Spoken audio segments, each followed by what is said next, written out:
race fans, and welcome to ETV's live coverage of the Real Sim Racing Icebreaker Winter Series. Joining me in the booth tonight at Talladega, Dakota Ehrman, and down pushing the buttons for us tonight, John Westland, doing a fabulous job with all the engineering work that takes place here at ETV.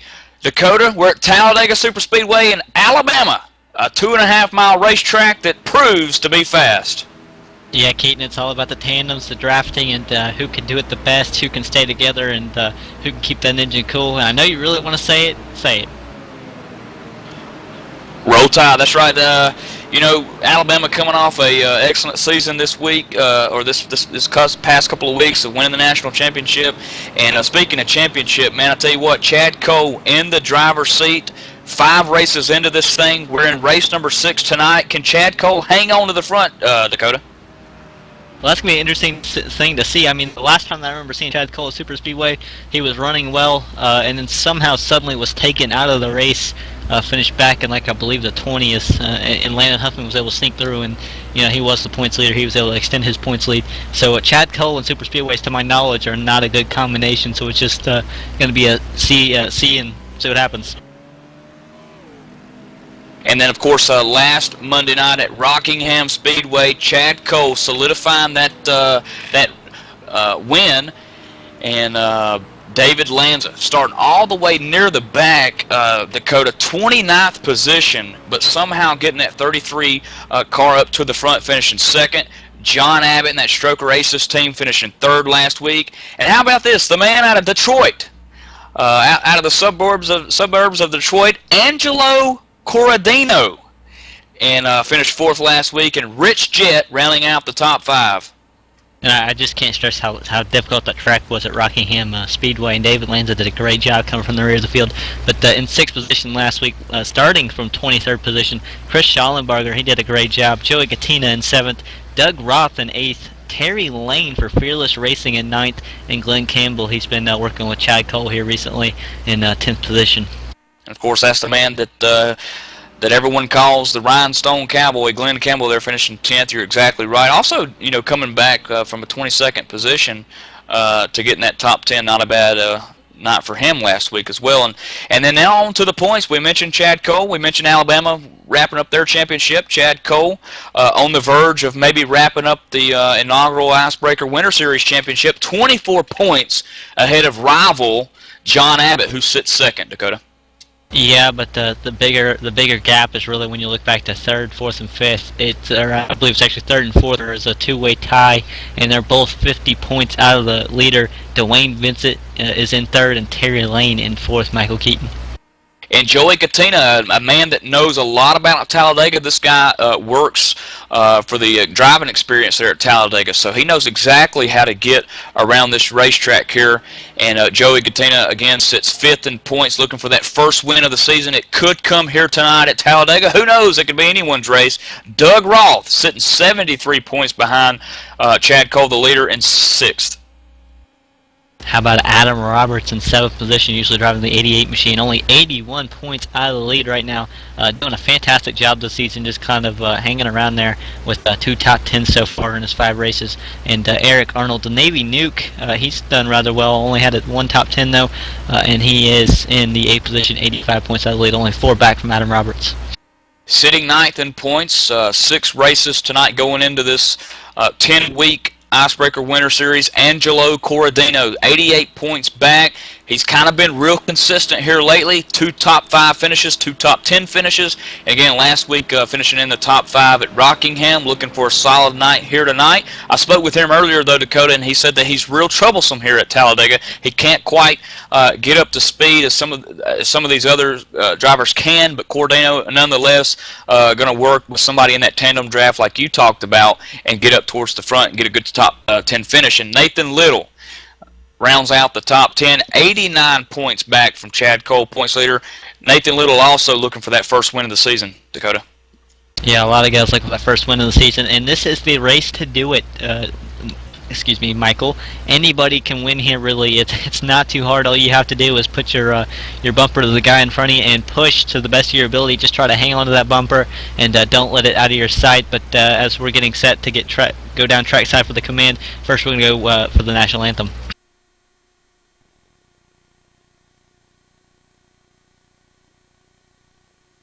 Oh, say, can you see by the dawn's early light what so proudly we hailed at the twilight's last gleaming, whose broad stripes and bright stars through the perilous fight o'er the ramparts we watched were so gallantly streaming, and the rockets' red glare, the bombs bursting in air, gave proof through the night that our flag was still there. Oh, say, does that star-spangled banner yet wave o'er the land of the free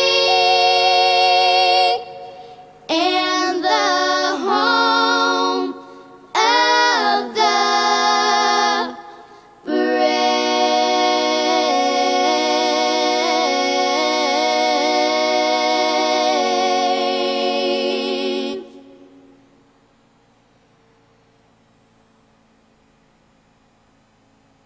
Welcome back to ETV's live coverage again of the Icebreaker Winter Series with Real Sim Racing at Talladega Superspeedway. 88 laps here in the Hippies Paint Shop. 88. Race number 6 of a 10-week season, Dakota, and we're at Talladega, where you mentioned it's anyone's race, and there's 33 drivers that's going to set field tonight in this long race at Talladega. A long race indeed, and again, it's all about who can stay on that person in front of you's bumper. I mean, you're basically all you see is a bumper, and you're just trying to stay glued to it. Don't let them move around too much. You can't move around too much to try to keep as much speed as you can and momentum going around that racetrack. And the only bad thing about that is you can't see what's happening in front of you. You can barely see what's happening behind you. If there's a huge wreck, you've got to rely on that person in front of you to relay the message so you can check up, or otherwise you're going to find some kind of wall or some car or some kind of wreck somehow. Absolutely right, and as the field is now beginning to set, qualifying is over with, and the Navy Nuke, Eric Arnold, takes the pole in the 47 machine. To his right, the outside pole sitter, if you will, the number 6 of Dwayne Vincent. And how about C.J. LeVere in third, and Chad Cole in his new number this week, the number 8. He will be on the outside of row number 2 in 4th position. Terry Lane going to start 5th tonight in that 82 machine. J. Randall Watkins in the number 3 going to start 6th. Matt Lacrosse starting in the 7th position, and Steve Ritter in the number 16 machine starting in 8th. Rolling on night tonight, Kel Dresbach, and the fastest man in practice, Bobby Witzel, going to start 10th. John Abbott, your 2nd place in points, starting 11th, and Brian Harvey starting on the outside of him in the 27 in 6th position. The man out of Puerto Rico, the number 11 machine, in 13th, Jose Gonzalez. To his right, David Lanza in the 33. Excuse me, that was Brian Harvey in the 67 starting 12th. I don't know what I was thinking, but Michael Gray in the 70 starting in the 15th position, and Justin Wilson, he's a new guy here, starting in the 58, or starting in 16th position in the 58 car. The Double Deuce is going to roll off 17th tonight. Of course, that's John Milwane. To his right, the 44, the Rhinestone Cowboy, Glenn Campbell. Doug Ross starting in the 19th position, and in 20th, Nathan Bowers. Mike Montesi in the 20 Chevrolet going to roll off 21st tonight. To his right, outside door, 84 machine, Jimmy North. Joey Gattina starting 23rd, and on the outside of him in 24th position, Jonathan Cadell. 88 rolling off 25th tonight, that's Adam Roberts. 26 rolling off the 71, Keith Brooks Jr. Rolling off 27th, Douglas Wyatt, and 28th, Ed Williams Jr. And a man that's going to have to come from a long way back and sitting in 9th in points, Angelo Corradino, the number 49 car. Outside him, the last to take time here at Talladega with a 53.649, 32 car, Rich Jett.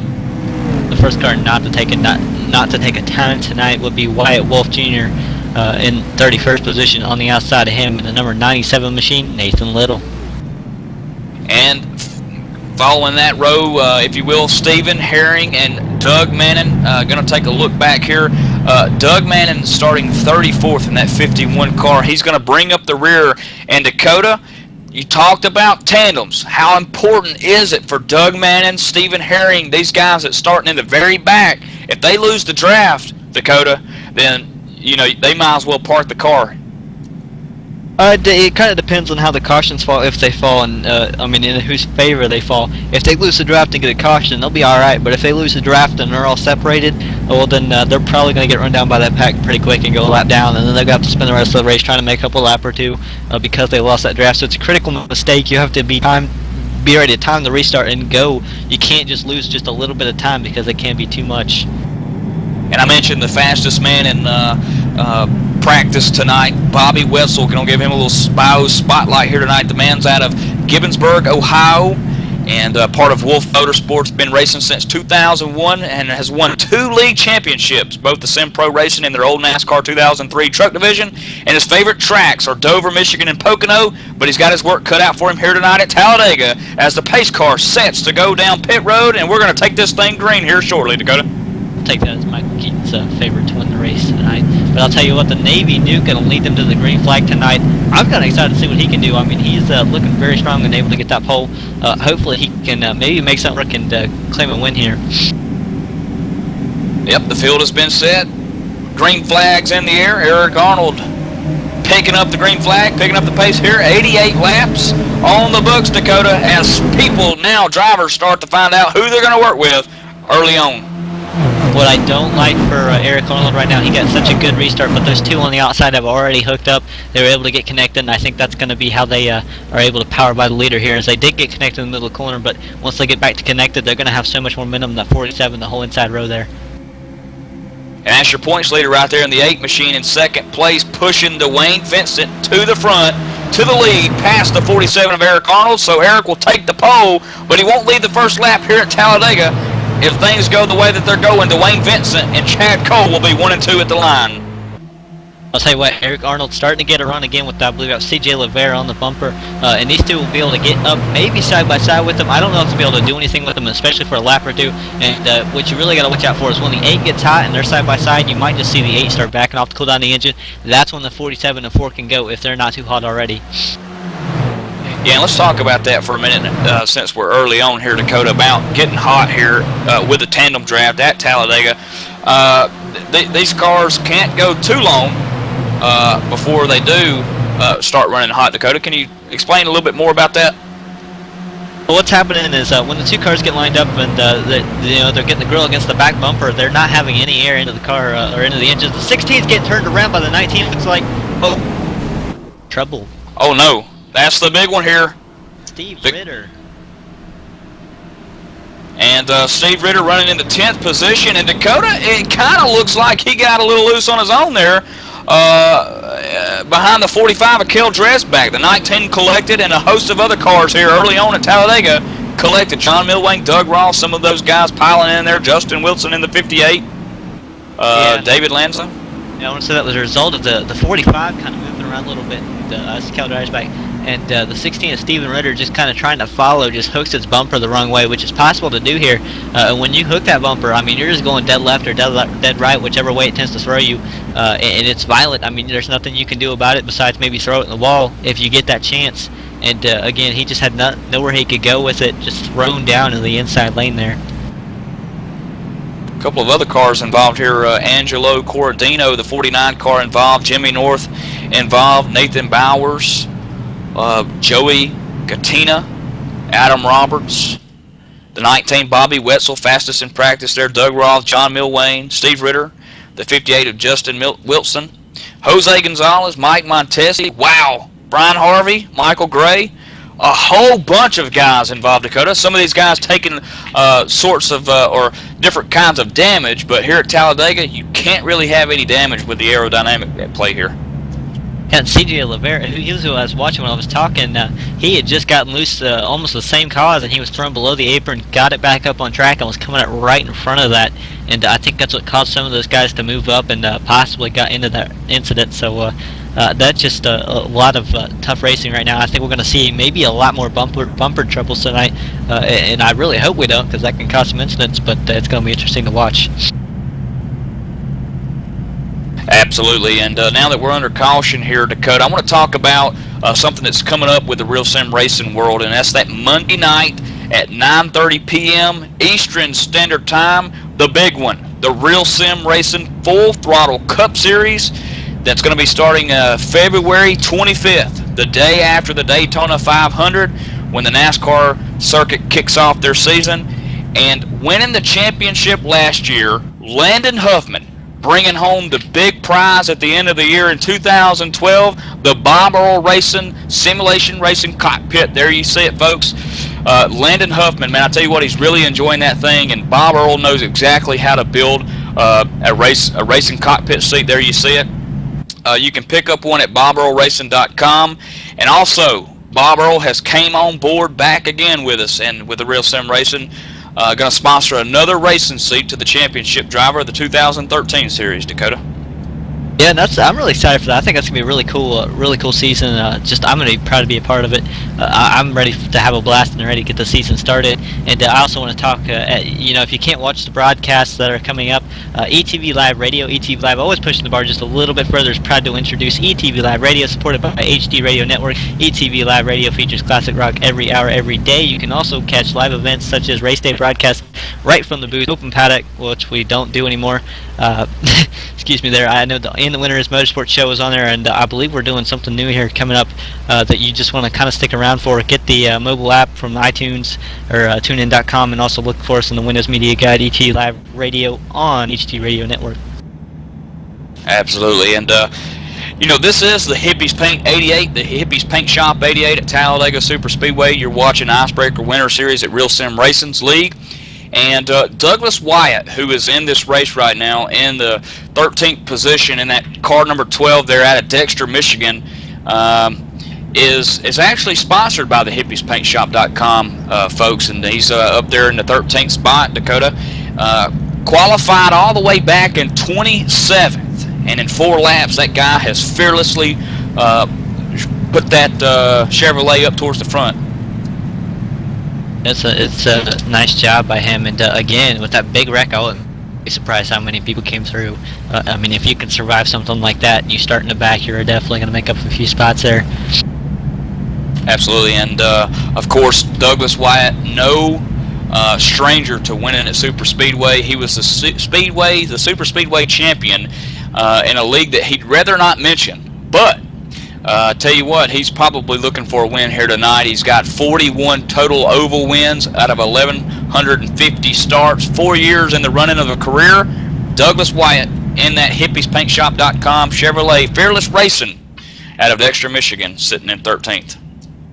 Yeah, and I want to take a second to talk about what we were talking about right before the caution came out with these cars overheating. But when they're getting no air, these engines are heating up, and it's going to get to the point where if they don't pull out for air, then they will blow up.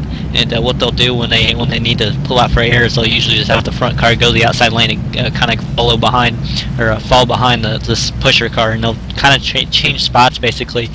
So that the lead car becomes the pusher car, and the pusher car can actually kind of cool his engine down. And if they can't do that, you might see the second car just kind of back off, trying to cool the engine down or trying to save his stuff, which is something you got to really watch out for, because that really plays in the racing, especially when you got like a pack of cars closing on the leaders after the leaders are pulled out just a little bit, and the leaders start to switch. That'll really make things a little hairy. And of course, I'm no stranger to the plate track racing here at Talladega, Dakota, and I can't tell you countless amount of times that I've been behind someone pushing them, and that light will blink, and sometimes it'll take 5 seconds, sometimes 15, 20, 25 seconds, and it'll blow up. And it's just so random. You got to be careful when you're pushing and that light starts to blink. As we go back green here, Dwayne Vincent going to take control of the lead again, as it looks like Chad Cole going to get back in place there and get on his bumper. Yeah, quick to get back behind him, and make sure you don't do it too quick. And the only thing is, you want to get hooked up you just don't want to get a penalty for switching lanes too fast or something of the sort. So it's really all about getting hooked up to here. It's all you can do to hold your position. I think you see Eric Arnold all by himself there. He might fall back just a little bit. He's going to have to go all the way back to that 4th place car. By the time he gets there, these leaders are going to be long gone. They're going to have to use the draft to kind of suck up to these guys, which it can be hard, especially if these guys hit their marks. Yeah, tandem racing is definitely the only way to get around Talladega Superspeedway. You got to rely on someone, and we're seeing a 3rd place car right now, Eric Arnold, who sat on the pole for this 88 lap shootout, if you will, here at Talladega. Now at the 82 car of Terry Lane, bringing J. Randall Watkins around, like you mentioned. He's got to find some help, or he'll go backwards. As now Eric Arnold looks like he's teamed up with Kel Dressback, but now that leaves C.J. Lever out to dry. I wouldn't say C.J. Lever's out to drag. It's Matt Lacrosse in the 21 kind of creeping in behind him. Looks like they might be able to get hooked up. But I want to go back, look up front here at the 2 leaders and look at the margin. I mean, kind of looking from the blimp cam here. If you look back all the way from Chad Cole to this Terry Lane in 3rd position, that's quite a bit of a margin. And I want to see, you might want to kind of keep track of how quick they close this gap, because I know they'll close it, especially if the leaders have to switch. As I really, what I don't like to see, though, is that 3 and that 3 kind of hanging off the 82's bumper, the 3 being J. Randall Watkins. When they kind of move around that bumper, kind of back off like Randall is doing, he's just going to lose a lot of time to those leaders. And what we'll see tonight a lot of, Dakota, is a lot of hand movement. We just saw the hand go up in the rearview mirror of the 6th car of Dwayne Vincent there. You see the 8 car Chad Cole going underneath. Dwayne Vincent going to come back down, get back on the back bumper ever so close, and continue their hunt for more of a lead on 3rd place Terry Lane and J. Randall Watkins. We see these 3rd and 4th place cars. They've caught up now, but they're going to have to switch here probably this turn, if not next, or they're going to have to back way off to cool down the engines, one of the 2, and so that should give the leaders back quite a bit of a lead here. Want to make mention that 34 drivers made the green flag run here tonight, Dakota. Now 23 being shown on the lead lap. Doug Roth is 1 lap down, so he would be your lucky dog recipient if there was to be another yellow. But Mike Montesi 2 laps down, and some of those other guys back there, Jose Gonzalez and John Milwain, already 6 laps down. So in the early goings, 23 drivers on the lead lap as Chad Cole continues to pull away from Dwayne Vincent here on the backstretch. Pull away from the 2nd pack here. And I'm going to go ahead and bring the attention back to the 11th position car as he's about to lose that spot. John Abbott, all by his lonesome back here. And remember, this is your 2nd place in points right here, so this is kind of bad for him, as I'm not sure who that is. I believe the 32 of Rich Stett's going to pull out for him. But John Abbott really needs to make up time in his leaders, and he's about 2 seconds out. They're going to try to get these 3 cars working, which might not work too well, but hopefully they can make up some ground so he can make up some points right now.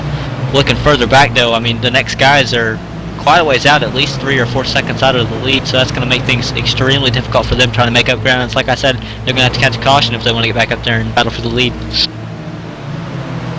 Absolutely. And speaking of battling for the lead, here comes Terry Lane in that 3rd position car with J. Randall Watkins on the back door. They're going to creep up to 1st and 2nd place guys here in turn 3. They got lap traffic ahead, Dakota, as they make 3 wide in turn 3. I think what you see now is the 82 is kind of switching with the 3. So Terry Lane getting behind J. Randall Watkins, and those 2 leaders had just switched, so now they should be able to make up a lot of time as nobody else behind them is really pushing. They've lost a lot of speed switching. You know, just about a half or a lap ago, Chad Cole and Dwayne Vincent had a huge margin of lead, and now it's just basically been shrunk. And now there's some two-wide racing shaping up here at Talladega. 11 laps into this race, and now we're starting to see these tandems start to get to work here. And I think everybody's still playing easy, trying not to wreck here. I mean, you see these guys taking it really easy, and they're being really sensitive and trying not to catch those bumpers like they were earlier. You see the 45 and the 47 working together. That's Cale Dressback and Eric Arnold. Cale is very smooth on the bumpers. As I say that, moves around just a little bit, but trying to be very smooth on that bumper. He's kind of flying by those guys on the outside there, and that's because those guys are being smooth and they're not catching each other's bumpers, or losing time trying to get back lined up straight. Yeah, that's something you got to be careful about too. We saw that earlier with Cale Dressback and Steve Ritter that brought that first caution out, which took about 10 cars out, Dakota, when Kel Dresbach drifted up just a little bit, and Steve Ritter gave him a bad little angle bump or push or whatever that was. It's just, you know, Talladega is so crucial with holding that line real steady, with hitting that car on the back end just right up under the deck lid. You got to be careful. And you're right, we're seeing a lot of conservative moves here right now, and because these guys know there's a long way to go. There's 88 laps set for this 2.5 mile racetrack, and we're only 12 laps into it. Well, I'll tell you what, the field is now saying goodbye leaders because it was a big mix-up. No, they're about 3 wide. They were 3 wide, not quite anymore. Eric Arnold going to the back after a bunch of switching, going 3 wide. That was a big mix-up, and that just cost these guys a lot of time. Now, third place will be Kel Dresbach, and he is all by his lonesome. He lost his drafting partner and lost, you know, any help he had to catch in the lead. So the leaders have again just kind of left these guys. Yep, Chad Cole and Dwayne Vincent kind of checked back out. It looked like for a minute that they were going to get back to some 2-wide racing, pack racing with the leaders up there, but so far, 3rd and 4th place guys on all the way back to, I believe it is 9th and 10th, where Eric Arnold and Matt LaCrosse sit. They're still a couple of, about a half a turn away from the leaders, Dwayne Vincent and Chad Cole. Now I think you see these guys on the outside that were on the outside in the backpack here, Terry Lane and J. Randall Watkins. They're trying to kind of slow down and get back in line so they can try to catch those leaders again. And, as you see, J. Randall Watkins throwing it down there, just trying to cut off that inside so he can maintain the position. But now it looks like the 82 of Terry Lane is stuck on the outside, and he might just go back even further. Might lose all his help entirely here. Now that you see on the high side there, the 43 Doug Roth and Jimmy North, they're a couple of laps down back in 25th and 24th position. Those guys will stay high, allow the leaders to go underneath, and that's exactly what we see there. And Dakota, now look at this. It looks like a lot of tandem pack racing now, where there's no one really in a group. They're just all tandemed up. I mean, if this isn't any indicator of what it's going to look like at the end, it's probably going to be like this, only worse. You'll see these guys start pushing a lot harder, and that's all they'll be able to do. They won't be able to just kind of ride or try to pack race at all. It's going to be tandems, maybe a pack of tandems, just going for it here, as I believe we're about to see the leaders switch here, going into turn number 1. Not quite this time, but the third and 4th place cars will switch. The 4 backing way out of it, CJ LeVere, not sure what happened there. Just lost himself a lot of time as well as Kel Dresbach, because Kel is now once again alone, and he might have to creep back here to CJ LeVere. And if you're just joining us, this is the Real Sim Racing's Icebreaker Winter Series, race number 6 out of 10 short week season, where Chad Cole claiming right now the points lead, 24 ahead. And we're at Talladega, where everything got exciting here about lap 3. We had a huge wreck, 10 cars involved. But for now, Dwayne Vincent leads lap 16. We're going to go step aside to a commercial break, but you won't miss a thing with a side-by-side live at ETV.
Welcome back to ETV's live coverage of the Talladega Super Speedway Hippies Paint Shop 88 with the Real Sim Racing Icebreaker Winter Series, Dakota. And things have started to mix up here during commercial break. We've had about 3 or 4 lead changes, and now we're 3 up. Yep, forcing 3 wide. Dwayne Vincent down on the bottom. Lanza in the middle there. A little bit. It kind of shocked me there. I didn't expect 3 wide there. Oh, they're everywhere. Things have shaken up since we went to commercial. Like you said, look at who's in, I believe that was about 4th position right now. He's working on the inside of 3rd position. That will be Dwayne Vincent and Chad Cole. Chad Cole pushing Dwayne Vincent there. Those two have gotten hooked back up, but they had lost the lead. There's just been a lot of switching going on, a lot of racing, and these guys, when these guys switch, they've got off sequence. So one guy can switch about a turn later, so they can go around the people that just switched, gain that spot, lead that lap, and then it'll be a whole different story next time around. So things just got very entertaining as we are now 2 wide, 2 rows back here. Well, 4 rows back. If you remember, folks, a couple of laps ago, as the 44 Rhinestone Cowboy, I thought he was gonna push a little bit of 3 wide on the outside. Thought better of it, but the 21 and 47 of Eric Arnold and Matt Lacrosse were running 9th and 10th, about 2 turns away from the leader, Dwayne Vincent and Chad Cole, and some of these other guys. And now they led a couple of laps there into the commercial break. Now they give back the lead to Dwayne Vincent and Chad Cole, but here comes David Lanza and Rhinestone Cowboy on the outside down the front stretch. Eric Arnold getting a little loose on the, I believe that's the 21 car's bumper there of, not sure who that is, actually checking that out. Matt Lacrosse got a little loose on the bumper, hit the apron, was able to save it. Now they are switching in turn number 1, so that's going to be the 21 all the way on the outside by himself. Here comes Eric Arnold to the outside, going to pick him back up. Those two were hot all the way through the front stretch, I believe, but that's why they were kind of backing off, letting those 2 leaders go here. And of course, 2013 kicking off a couple of different type lineups for ETV here. And of course, I mentioned the Monday Night League that's going to be starting up in February. The Real Sim Racing Full Throttle Cup Series coming off a fantastic 2012 season with Landon Huffman bringing home the Bob Earl Racing VRC Mach 2 Virtual Racing Seat by BobEarlRacing.com. And again, Bob Earl is going to be sponsoring the 2013 series again with a seat. So I know these guys are pumped up for that season to get started on Tuesday nights at 9 Central or Eastern Standard Time. The ETV Live Team Series Racing, sponsored by HD Radio Network. Wednesday night at 7 o'clock Eastern Time, the Maritime iRacing League short track racing style with Tim Terry's group. And all of them out of Eastern Canada. Tell you what, I thought Eastern Canadians couldn't race. I thought they could only play hockey until I met Tim Terry's league. These guys know how to get them late models around some of these short tracks at the iRacing circuit. And Thursday night, the Real Sim Racing Asphalt Assault Series, sponsored by Inside Sim Racing TV. And then, of course, Friday nights at 8 Eastern Standard Time, the Super Speedway Cup Series. All that you can catch on ETV Live and etv-eplay.net, Dakota. I just want to bring up about that Maritime Racing League. When they race, they don't just say, hey, will you please get out of the way? I mean, these guys are bumping hardcore. We had a bunch of wrecks. It was just probably the most entertaining race I watched in a long time. That's something you really don't want to miss on Wednesday nights about 7 o'clock Eastern Time or so. Yeah, those guys really know how to mix it up like these guys are mixing it up back out front here at the Hippies Paint Shop 88. Dwayne Vincent putting a little bit of move on the 44 of Campbell there, as Campbell now moves up underneath Vincent and Cole for the lead down the front stretch. I'll tell you what, I've been looking back here around the 13th position with John Abbott again. A lot of these guys were in a big group, not quite anymore, but I did want to look at John Abbott's car. You see that little logo on the front of it there, Keaton? Oh yeah. Well, that's for iLeagueRace.com, a one-stop shop for iRacing leagues for total website and points management, custom scoring protocols, complete scheduling and management of series and events, even a blog set up to recap your race. iLeague Race also provides driver and team signups with integration of APIs such as scoring tickers and points updates. If you have an iRacing league, you need iLeagueRace.com, and it's a great thing to check out. www.iLeagueRace.com. Real Sim Racing uses it, and we actually use it here at ETV Live. It's a real cool deal. Yeah, it really is, and you know, John Abbott, of course, doing a fine job with this series, and you know, after every race, it seems like this iLeagueRace.com, the way it works, that he gets those points uploaded. I mean, in a matter of minutes. By the time that before we go off air, we can let everyone know where the points are at the end of the race. And I'm looking back in 11th position, Dakota, and this is kind of the second group here, I guess, if you will, the second pack, where Joey Katina and Keith Brooks Jr. leads it. Jay Randall Watkins is back there. Terry Lane, the 97 of Nathan Little, Nathan Bowers, Rich Jett, and I believe John Abbott's sitting back there in 15th as well. So a little bit of pack racing going on back here on the backstretch. How did this happen? I have a serious question here for you, Keaton. Jay Randall Watkins is in 11th position and Terry Lane in 12th. These two have been working together all race. I want to say about 10 to 15 laps ago. These guys were up there racing for the lead. Now they're all the way back here, 10 seconds out of the lead. What happened? Well, you know, Dakota, I would say that it's probably a strategy move, but you never know. I mean, Talladega is one of those tracks where, you know, you can try to conserve on fuel, but you're just not going to be able to make it without pitting. So, speaking of pit stops, Dakota, they should be coming up, not any moment now, but we're about halfway probably before we start to see some green flag pit stops. And I was just about to ask you, how do you save fuel at Super Speedway? Do you know?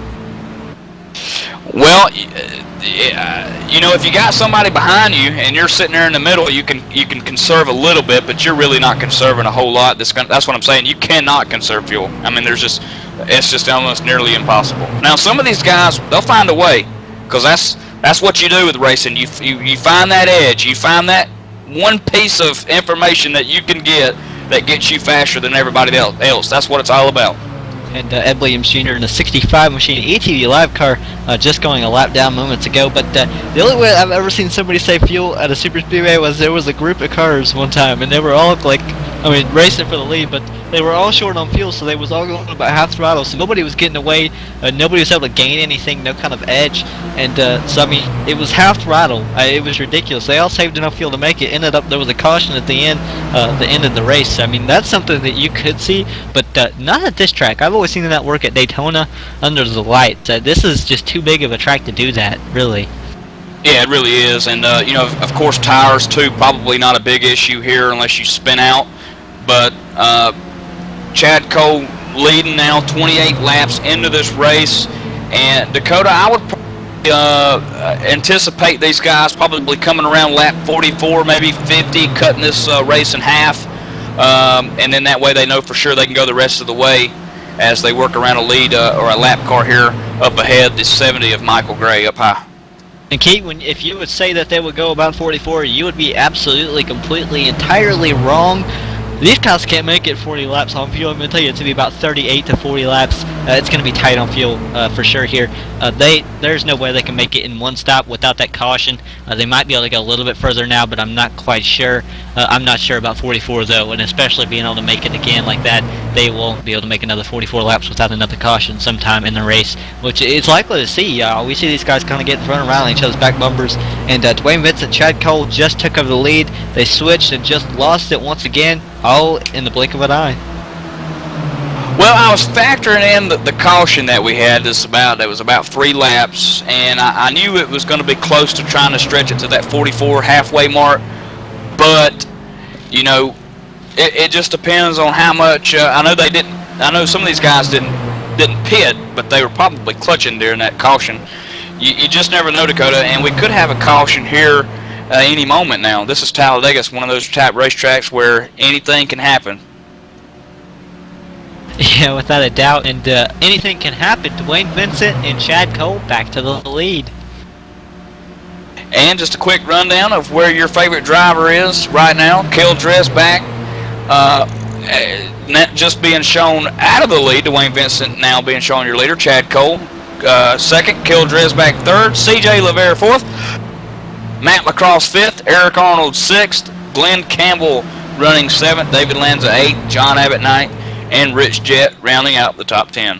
And Abbott and Rich Jett are the first two in that second pack back there that we're racing rather tight. They're back there racing tight again. Let's take a look back there in 11th position. John Abbott, or actually it should be 9th position, excuse me. But then when you look further back here behind him, there's just a bunch of cars that were going 3 wide, 4 wide. That was a rather cool deal there. They're still trying to go out of here 2 wide from a few of these cars at least. And of course, that's back there with the likes of, you mentioned Lanza and Abbott there, Rich Jett, Joey Katina, Keith Brooks Jr., J. Randall Watkins, Terry Lane, Bowers, Nathan Little, Douglas Wyatt, and of course that's all that's on the lead lap, which includes 17 drivers, Dakota. And wow, I'm just watching some of these cars back here in the back. They are throwing each other around, throwing the car on the track, just anywhere it will go, they'll throw it.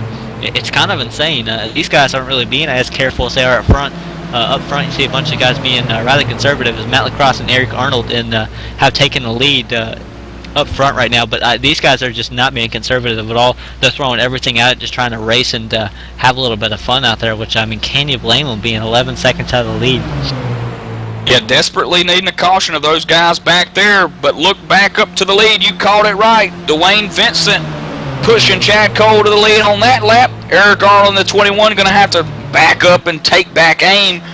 Matt Lacrosse there in the 21 on the bottom. 2 wide racing for the lead in turn 2 at Talladega. 32 laps in to an 88-lap race here at the Hippies Paint Shop 88 Icebreaker Winter Series. And I think what you're going to have to see here is coming up in 3 and 4, maybe 1 and 2, these the outside cars, the 8 of Chad Cole and the 6 of Dwayne Vincent, will have to switch. I mean, even as soon as they clear this, they'll have to switch it right here. Eric Arnold and Matt Lacrosse, they don't have to switch yet. They won't have to do it for another corner or so. So, I mean, it's going to be a race of attrition, kind of basically, on who can survive the longest, really. And I don't want to wear my engine out right now. I mean, these guys, you got to be thinking you don't want to wear your engine out now. If you're going to stretch that mark where you're switching, it's got to be towards the end of the race. You can't be doing it right now, especially because you really don't want to risk blowing it right now. Absolutely, and Matt Lacrosse sitting there in second spot, pushing your pole sitter, Eric Arnold, the Navy Nuke that some may call him, up there in the lead. But of course, Matt Lacrosse, the 31-year-old out of Fort Hood, Texas, driving with the G27 wheel and pedal. I'll tell you what, Dakota, a lot of these guys using the G27. Now, some of you folks at home are thinking, what's a G27? Is that like is that a grade, or you know, what is that? That is the racing equipment that these guys use, and the G27 is one of those wheels, Dakota, you may know that are really liked around the iRacing community. Yeah, it's those. They're really very realistic. They have a very realistic look to them, and I know you can even, I believe, take them off, hang them up, do whatever you want with them. It's a rather cool deal. I mean, you gotta look it up, go on Google, and just look up a G27 wheel. I believe it's a Logitech wheel. But my preferred wheel, and I know a few of these guys have them. What I've got, a Logitech or Driving Force GT, I believe, actually. It's a very nice wheel, a bunch of buttons, so I can, you know, just have all my pretty looking buttons and hit all these kind of pretty looking buttons, even if they don't do anything. Now Lacrosse being shown the race leader, Dakota, as Eric Arnold pushes him. Matt, of course, brand new to this iRacing service, only starting in March of 2012, so coming up on a 1-year anniversary. And man, I tell you, he's looking mighty good out there at front. And Matt Lacrosse is one of those guys, names that we call all the time in a lot of these series that the RSR runs. I'll tell you what, I know Matt Lacrosse.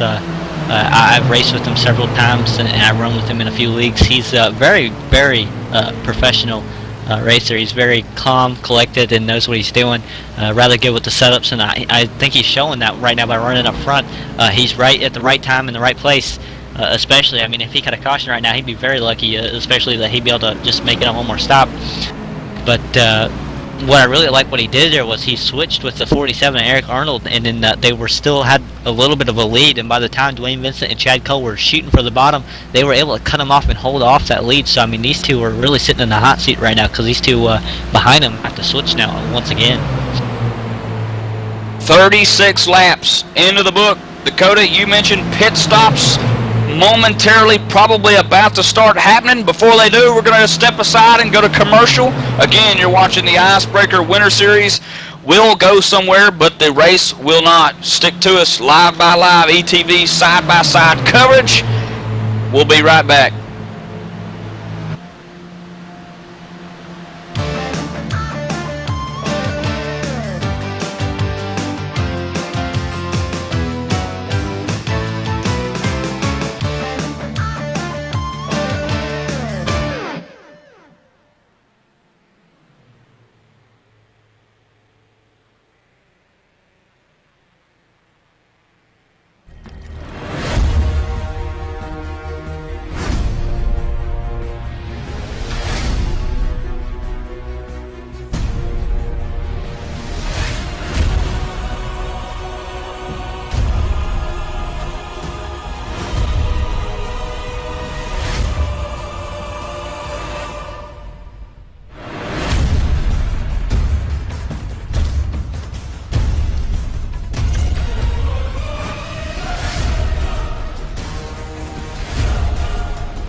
Hey, JD here with ETV Live, and let me tell you something. If it's too big for the pickup truck and you need to move it, there's only one trucking company you need to call, and don't bother with the Yellow Pages Cowboy. I'll give you that number in a minute. Manufactured goods, automotive, technical equipment, furniture, even if you need a reefer, Gary Mercer Trucking Incorporated is the only choice, Cowboy. With locations in Mississauga, Ontario, Canada, Rancho Cucamonga, California, if you need to move it, store it, and keep it cold, you need to call Gary Mercer Trucking Incorporated.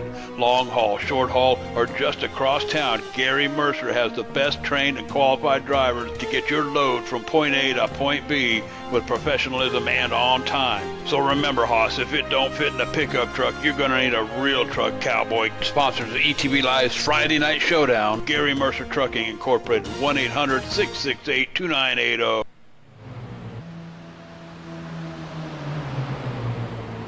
Welcome back to ETV's live coverage of the Icebreaker Winter Series. Real sim racing style at Talladega Super Speedway in the Hippies Paint Shop 88, where the man out front right now is Matt Lacrosse. And he's got his hands full with Eric Arnold there in second, pushing him to the lead there, Dakota. Yeah, what I'm watching here is these two, almost the whole front pack here, they're kind of backing off, saving their stuff. As long as you don't see that third and fourth place car, coming up on you, you're just going to kind of, like I said, try to keep the engine cool and right off that 21 and Matt Lacrosse right there. So Eric Arnold just kind of saving the stuff as we're getting very, very close to pit stop time. It is lap 40. We do have to factor in the fact that they didn't pit and there was a caution, but they will still have to pit within the next 2 laps, I do believe. Yeah, and before they start the pit, got a fellow friend in the booth with us right now joining us, JD Webb, all the way out of California. JD, welcome to the booth, man. Hey, it's good to be up here again, Cowboy. I tell you what, I had a blast up here, I think it was a couple of weeks ago, covered for you while you was off watching some, and I understand it was one of the most boring football games ever witnessed on national television, but apparently you and a couple other guys here at DTV Live decided to take the night off, but filled in for you, had a good time. Thought I'd pop in here tonight a little bit and kind of go down the lineup for 2013. I'll tell you, if you missed out on the 2012 season, we're going to do it again in 2013. 2012, probably one of the finest seasons that ETV Live had ever put on.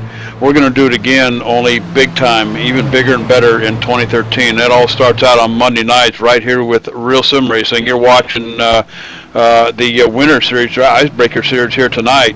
But on Monday nights, at 9:30 p.m., Real Sim Racing Full Throttle Cup Series. It starts on the 25th, as Michael mentioned earlier, sponsored by Bob Earl Racing. And again, a big thanks to Bob Earl for donating the season championship prize for that series. And on Tuesday nights, guys, 9 o'clock p.m., you don't want to miss this one. Now, Jerry Wolf, known for his team racing experience back in a couple of leagues ago, over at, I believe it was RaceSimNation.net, and I'll tell you, some of the best team racing you ever wanted to watch is coming back to ETV Live on Tuesday nights, 9 o'clock p.m., and sponsored by the HD Radio Network. And then on Wednesday nights, at Maritime Racing, Mike was talking to you about the short track stuff. I have not been able to get mixed up with these guys. I put the deal together with Maritime, but really have not been able to get involved in watching any of the races. But I love short track, late model stuff. Anxious to catch a race on a Wednesday night, Maritime iRacing League. And then on Thursday nights, Real Sim Racing back in the saddle again, the Asphalt Series. We had such great participation with the Monday night series. John Abbott, Joey Gattina, all the boys over there at Real Sim Racing, they approached us, wanted to put a second series on ETV Live. We cut the deal over the wintertime here, and I'll tell you what, really looking forward to this one. Thursday nights, Real Sim Racing Asphalt Series. Now this one's sponsored by Darren Ganji and Sean Cole over at Inside Sim Racing TV. They're putting up a couple of prizes for the championship. I believe one of them is a custom-made specifically for this series, a button box, which I understand are quite popular. And we're anxious to get that one started. I know we got a caution working on the track here. I'm probably taking up more time than I should, but we'll get to that here in a minute. Closing out with the Friday night stuff here, 8 o'clock, Super Speedway Cup Series. That starts on February 15th, I believe, if I'm not mistaken. But guys, you can check it all out at the ETV Live booking calendar, the broadcast calendar at etv-eplay.net. And sorry guys, I know I took up too much time here, but take it back over to Mike Keaton.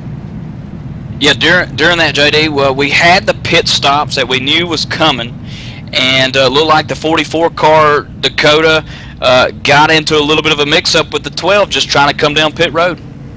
Yeah, it looks like he came in too hard, had to lock up his brakes, and tried to miss the 33. Barely taps the 33. This is all in about 8th position for Glenn Campbell. Barely taps the 33 and shoots up into the 12 of Douglas Wyatt. Douglas Wyatt is then being shoved up into the track there. As I want to see this, he tries to back up and get the car turned around, and there's a bunch of cars coming. He almost gets gets hit head on, and then turns down the track and is clear. But the caution does come out. The leaders do stop. They should not. I don't believe they will be penalized, but there's a possibility that they might go to the back of the field here. Not quite sure. And of course, the 12 car belonging to Douglas Wyatt, and he took maybe just a little bit of cosmetic damage, probably not too bad. And same thing for the Glenn Campbell team out of Florida. They're not taking too bad of a damage, but I tell you what, one taking a spanking here, David Lanza, given a EOL penalty for the cause of that caution. And of course, David Lanza's in a 33 car. So yeah, that changes some stuff up, doesn't it, Dakota? Yeah, quite a bit. And we got the E-line here. If you're watching live right now, I think this is when they pit. And there you see the 12 cars, the camera's on him. And yeah, this is it right here. Watch the. Going to zoom in on the 12 car, and you'll see the 44 come through there, Dakota, right there. Just ever so slightly, the 33 of Lanza getting into the 44 there, sending the 12 car up the track out of turn 4, up towards the Mountain Dew 250 there in front of a lot of fans. It's probably pumped up here because this one's going to be close to the end on fuel now, Dakota. Very close to that. As you see Chad Cole coming in, he's going to stop here and top off. Now I wonder how far this puts him back. Something you really don't want to do. Man, he slides the tires there, trying to get into a stall and basically overshot it. That's something you don't want to do, especially if you don't take tires. I mean, I know tires aren't too important, but you really don't want to abuse them entirely. And as you see, the right sides go up, the left sides will go up also. Yeah, 4 tires for that 8 machine here.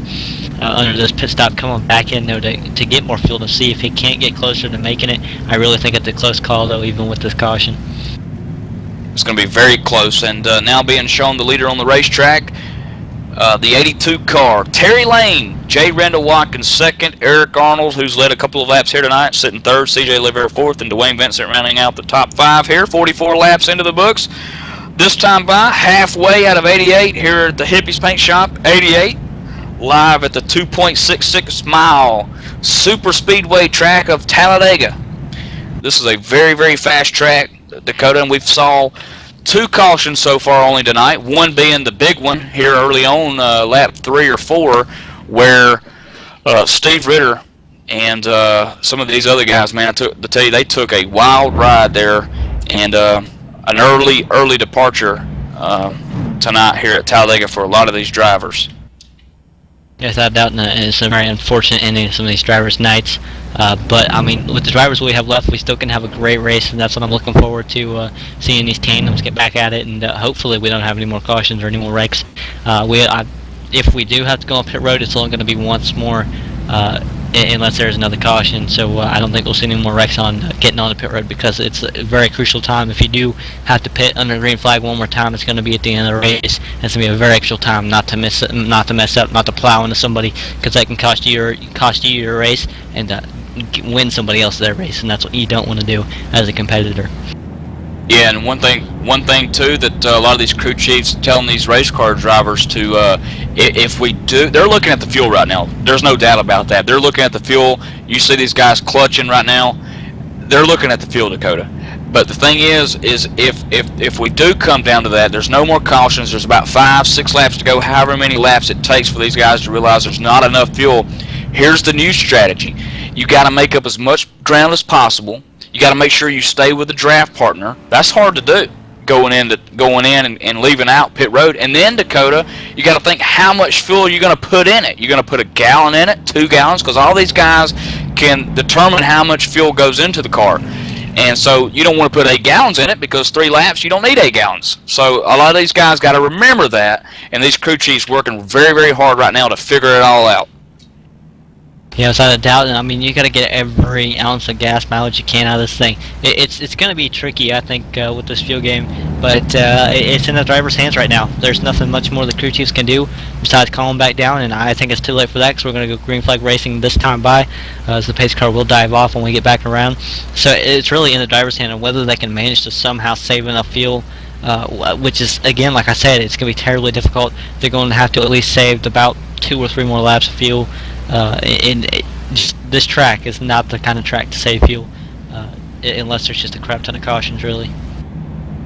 And we do see the pace car lights off, Dakota, which signifies that we will go green this time. We just passed halfway last time by under the yellow for the second time here at Talladega, and halfway home. And talking pit strategy, talking a little bit of fuel mileage here. Some of these guys very concerned right now on the race communications whether or not they're going to have enough fuel. But you never know. We could see a late caution, or we could see late green flag pit stops, which could lead to an amazing finish here at Talladega. Yeah, you really, I mean, it's like you said, you have no idea. Anything can happen here. It's all in tandems, all in the driver's hands, as long as you're the leader. if you're a pusher or you're pushing the lead car, you have no idea what's going on. You're just pushing for everything you can, trying not to blow up. So I mean, it's just all in the driver's hands that's leading, I guess you might say. But that's, like I said, safety green flag. Terry Lane gets a great restart, trying not to move up too early. J. Randall Watkins not quite able to clear the 47 Eric Arnold, so there goes Terry Lane to the outside lane, kind of moving up. He's kind of torn between the 2 lanes. CJ LeVere getting on J. Randall Watkins' bumper is going to push the 3 almost around the 47. I have a feeling when you see those two, the 82 of Terry Lane and the 3 of J. Randall Watkins, get close, they will hook up.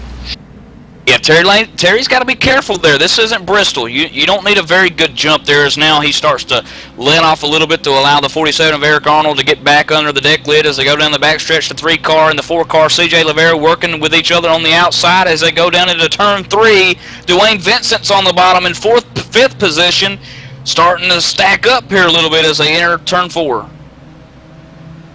Yeah, it's I'm surprised that J. Randall Watkins and CJ LeVere still kind of hooked up. The 82 of Terry Lane still on the inside with Eric Arnold as he's trying to hold off to the lead. Here comes the 3 and the 4 again on the outside. Not quite going to be able to take the lead for this lap, but they will be close.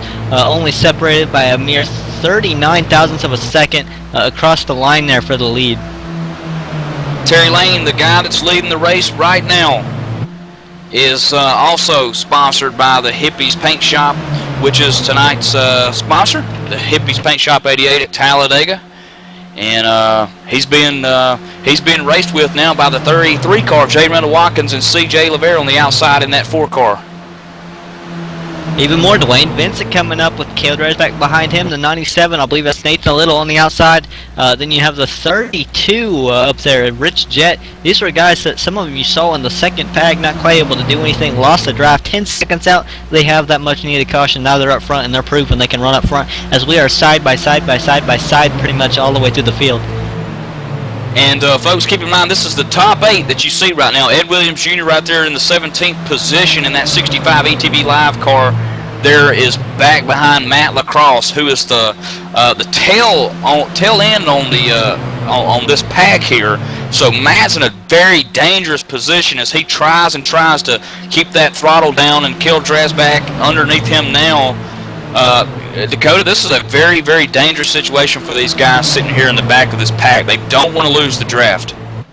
Yeah, you know, and I think that's what happened with Terry Lane and J. Randall Watkins when they were working together earlier. They got just too far back and lost the draft and fell all the way back to that second pack. Right now, that second pack is being led by Joey Katina and Keith Brooks Jr. It seems like no matter what we do, we have that second pack, and it starts about the same position every time. But guess who's back there? This is the furthest back he's been there all night, it seems like, under green flag conditions. He's the points leader. He's led a lot of laps and been up front a lot of the race. Guess who's all the way back in 12th? Chad Cole. And that's not a good place for him. I mean, he's I think I can tell he's trying to save fuel. He is nowhere near the person he's been working with all race and Dwayne Vincent. Dwayne Vincent is up in the lead pack. He's in the second pack. I don't know what he's going to do here. He's kind of in a bad spot and working with Nathan Bowers. Nathan Bowers is, he's not a bad driver. It's just that Chad Cole has not been working with him all race. These two don't have many connections team-wise, so it's just going to be interesting to see what these two can do and whether they have trouble working together like some cars have, where they've been catching the bumper and being thrown into the wall or into the grass or into somebody else. And J. Randall Watkins being shown the race leader on the racetrack. This is his second lead lap all race long as he completed lap 50 there. He's got C.J. Lavere behind him. And then in the 82, Terry Lane, who's led a couple of laps since we've been back green. And then Eric Arnold, and then the top 5 there, Matt Lacrosse. And Dakota, now it looks like some of these guys just starting to stay down low, stay in single file, letting off, just kind of running here. They know that they've got about 38 laps to go this time by. There's no sense in racing too hard, but I would imagine that around lap 20, 15, 10 to go, we're going to see a whole nother ball game. Tell that to Nathan Little on the outside all by himself. Very lonesome up there, I guess you could say, as he works the outside of Kel Dersbeck and Dwayne Vincent right in front of Kel Dersbeck. Those two not really pushing. You see Nathan Little trying to get to the inside, not quite clear yet in the 5th position. Actually fell back from 5th position to 8th position. That's 3 spots just because he moved the outside and everybody kind of went single file. And he can't get clear enough of the inside guys to get down the inside lane. It doesn't look like he wants to either. He's just trying to fight for position. Right now you see him kind of closing and kind of pinching in, trying to get as much draft as he can to get the speed up and to hold those guys down, maybe cost them to turn a little bit more and lose a little bit of speed. And it's working because he just picked up 2 spots and he might be able to sneak down into the inside lane. Looks like he's going to try it, not clear enough. Going to go to pinch the 21 now, Matt Lacrosse. This guy's coming to the front all by himself, Michael Keaton. He's got that side draft. Nathan Little outside now of Eric Arnold for 4th position down the tri-oval. This is a long tri-oval right here. Start-finish line not until after the tri-oval as well, almost going into turn 1 right there. I've sat there before. Talladega being my local track here as I live in Auburn, Alabama. But Nathan Little, you're right, getting it done all by himself on the outside. And here comes a little bit of help. Chad Cole in the 8th, the Valvoline Chevrolet up there trying to get behind Nathan Little, maybe to push him to the lead. I don't know what I was talking about, so it would be 2 seconds out of the lead and, not being near the partner he's been with all race. Chad Cole is up front, and he's coming right behind Nathan Little there. Like you said, that's a rather shocker there. And, of course, Nathan Bowers not wanting any part of that. He gets back behind Chad Cole and says, look, Chad, I'm right with you, baby. Don't let me go, as he holds on to the back rear deck lid of Chad Cole. But Nathan Little's right there, right in front of him. So what does Chad Cole do? He's going to let off just a little bit in that inside lane. You see, Dakota, it starts to give way as the outside full throttle, if you will. These guys have not heated their engines up quite as much as the guys on the inside. And here's Nathan Little's time to shine. He's coming to the outside lane. He's going to be able to take the lead. Maybe no, losing his drafting help from Chad Cole. Chad Cole maybe getting back to the bumper once again as looks like C.J. Lavere not getting back on the J. Randall Watkins bumper there. So these two could be a good combination. Remember, Nathan Little was coming to the front on the outside all by himself. He now has help. Now just imagine what this 97 can do in half a lap with help. As you see Chad Cole once again kind of backing off in the corners. I think Chad Cole's just trying to save his stuff, save his fuels. You see Nathan Little trying to get inside in front of Terry Lane. He's able to do it. C.J. Lavere going on the outside trying to cool down his engine. Looks like possibly here comes Nathan Little to the inside. We have a new second place car, and that will be Nathan Little going for the lead. Look at Nathan Little go for the lead, and he takes over. J. Randall Watkins follows to 2nd. New leader on the racetrack at Talladega is the 3. Pinches down Terry Lane in turn 1. Nathan Little has all but come from about 7th on the outside to 1st, all literally by himself, Dakota. That's amazing as you see J. Randall Watkins and C.J. Lavere working the outside. Terry Lane is on the bumper of the 97 and Nathan Little coming into the corner. The inside lane should have the momentum. The outside lane going to lose just a little bit of ground probably. You see Terry Lane kind of getting a little wiggly and moving around just a little bit on that rear bumper of the 97 and Nathan Little, but they are still able to clear the outside lane completely. Here comes the outside lane back. And it looks like Taylor Lane maybe popping out just a little bit for air, but not quite. And then you have Eric Arnold, that 3rd car on the inside. And you also have Dwayne Vincent, the 3rd car on the outside lane. Side-by-side racing here at Talladega Super Speedway. Doesn't get any better than this. You're watching the Icebreaker Winter Series, race number 6 out of 10, where Chad Cole clinging on to the points lead, 24 points ahead of the pack. And Chad Cole, of course, running here in the top 10. top 15 as it stands, and you know, he's got his work cut out for him right now, but he can get back up there in the mix of things. I think right now what Chad Cole's doing is just trying to survive right now. I mean, if you look at the second place car in points, I mean, remember, he has a 50-point lead over second or third place in points, 24, like you said, over second. That second place car is in 16th. He's about 6 seconds out of the lead, working with a lap car that is of Douglas White, and those two not really seem to work together too well. Looks like John may be kind of laying off him just a little bit sometimes and just moving around quite a bit.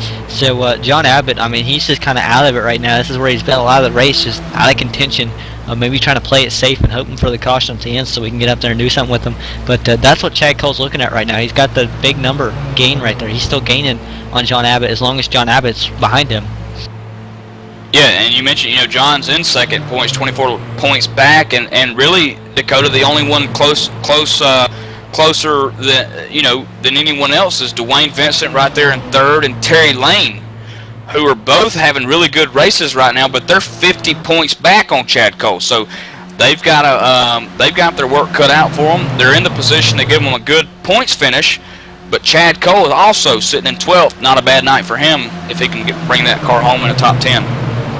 I'll tell you what, you look right now, you see a bunch of single cars. I know there's one lap car, but there's a bunch of single cars in front of Chad Cole. As actually we have teammates of Chad Cole coming outside, David Lance and Glenn Campbell coming outside of Chad Cole right now. But a bunch of single cars in front of him. He could easily claim those spots if he had Adam Roberts get on his bumper right now. So I think he could easily get the top 10. If he gets the top 10, then they're not really picking up many points. Maybe 9 at the most for if they win the race. I believe that's about right. Eric Arnold almost getting into the 3 there. J. on the Watkins. That was a scary moment in 3 and 4. Whoa. Yep, lap's starting to wind down, Dakota. A lot of guys probably starting to take a little bit more dire decisions here. 58 laps onto the board, 88 laps total. You're watching ETV's live coverage of the Real Sim Racing Icebreaker Winter Series. We're going to step to commercial, what we hope to be the final time tonight. And as the leaders start to change back up, they're doing the tandem swap. No harm, no foul. You're not going to miss a thing. We go ETV side by live. We'll be right back.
Fans, it's time for those most famous words in motorsports. Travers, start your engines!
Michael Conti comes up at a corner number 4 in the checkered flag. He wins his first NASCAR iRacing.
Alright, and welcome back, race fans, to the Icebreaker Winter Series at Talladega Super Speedway. And before I pass the mic over to Michael Keaton, I just want to say that the whole broadcast booth here was applauding when we went to commercial break there. Side by Liveman, you finally got it right.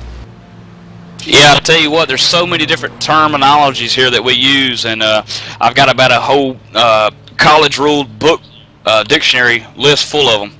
But in the booth, joining us, Ben Burnett. Welcome to the booth, man. 2013 couldn't get here quicker, and we're finally here. We're almost in February. Ben, of course, going to be one of the sponsorees of the ETV crew here at etv-eplay.net. Ben, tell us about the 2013 series popping up here, the Racing Full Throttle Cup Series, sir.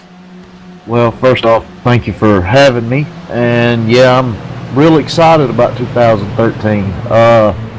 February can't get here fast enough. I'm going to be sporting the ETV Live logo and couldn't be happier. Now, Ben, we're only expecting, let's say there's 36 weeks in, 36 races, so we're not expecting anything less than 15 wins. Think you can get that done for us this season? Well, I'll give it the old college try. That's about all I can promise on that. I am looking to get y'all in victory lane at least once or twice this year. Top 10 in points, I'd be happy with that. I'd like to get top 5 or top 3, and we're going to give it the best shot.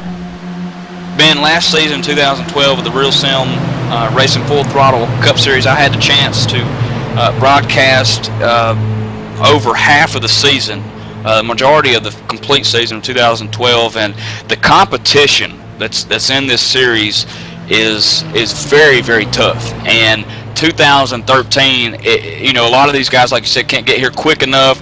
The new NASCAR season getting fired up on the 24th, and you know, a lot of guys are anxious to get under the seat of this you know, the sprint car. And you know, talk to us about the competition. This isn't your grandma's league here on Sunday night or Monday night. This is going to be a tough league to compete in. Yes, sir. Competition second to none, and that's one of the things that I'm looking forward to. I think the most, getting in with everybody that's after the same thing. I got a chance to sub a couple of races last season for a few guys, and they didn't turn out as well as I would have liked, but it gave me a little bit of an idea of what I'm facing. Like I said, I couldn't be more ready for it to get here. I love a challenge, and this is going to be a big one. And of course, Bob Earl stepping back up into the 2013 series, sponsoring the virtual MK2 virtual racing seat that he designed. Last year's winner, Landon Huffman, really enjoying that. And Ben, thanks for joining us in the booth, man. I hope you can bring that racing seat home with you this year. I do too. Thanks for having me, guys. Good job tonight. All right, thank you. That's Ben Burnett, who's going to be sponsored by the ETV crew here on the Monday Night Full Throttle Cup Series that begins February 25th in Dakota. I'm excited about it. Who's not excited about it? I mean, a whole nother season of racing. You got guys like Landon Huffman, Chad Cole in there. It's just going to be great. I can't put it in words. I always get a loss of words. As you can tell, I'm stumbling all over my words right now. I'm just super excited for it, and it's going to be great on track racing, especially when we get some of the regulars back in there that we haven't seen in a little while. So just again, you got to tune in, and you can't miss it.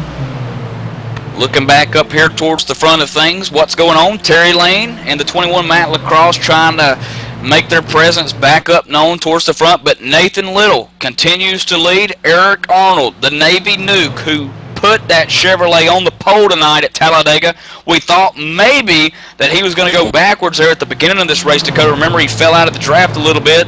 But, man, I tell you what, Eric knows how to drive that race car, and Talladega is one of those tracks where if you can avoid the big one, which was early on here tonight, fortunately for some of these guys, you can have a good finish, and this is what we're seeing some of these guys accomplishing here already tonight. As John Abbott, sitting 16th right now, is the last one on the lead lap out of 34 race car drivers who took the field tonight. I want to make mention of the third place car right now, the third and fourth place car. If you look at fourth, it's David Lanza. He was sent to the back for an EOL, that last caution, for being the cause of the wreck, as the admins deemed. And the 44, his teammate, they've been sticking together all race, and they've been doing a great job. They are up front. They actually led a lap or two while we're on a commercial and talking to our buddy there, Ben Burnett. So, I mean, they've been up front, and you really want to keep your eyes on them. I'm just going to say that. They've been working with Chad Cole. They know what they're doing. Chad was up front for quite a while, and I think he's probably relayed some kind of feedback to them on what they need to do, and it's obviously working because they're hanging up there in the top 6. David Lanza, one of those, another one of those drivers using the G27, and not only is David Lanza using a G27, this guy's got what I want. He's got a racing cockpit with a 27-inch Samsung monitor, custom-built CyberPower PC. That's what I want, except I don't want the racing cockpit. I want the broadcasting cockpit. Yeah, the one made by Bob Earl that he's supposed to make it, Bob. Yeah, Bob's supposed to be working on us a broadcasting seat. I really want one with a lot of cushion, and one with you know, something where you don't have to get up. You know, you can just do everything you need. You do your taxes, you go to the bathroom, you get your drink. You know, there's a cooler attached to it. I want the whole 9 yards, Bob.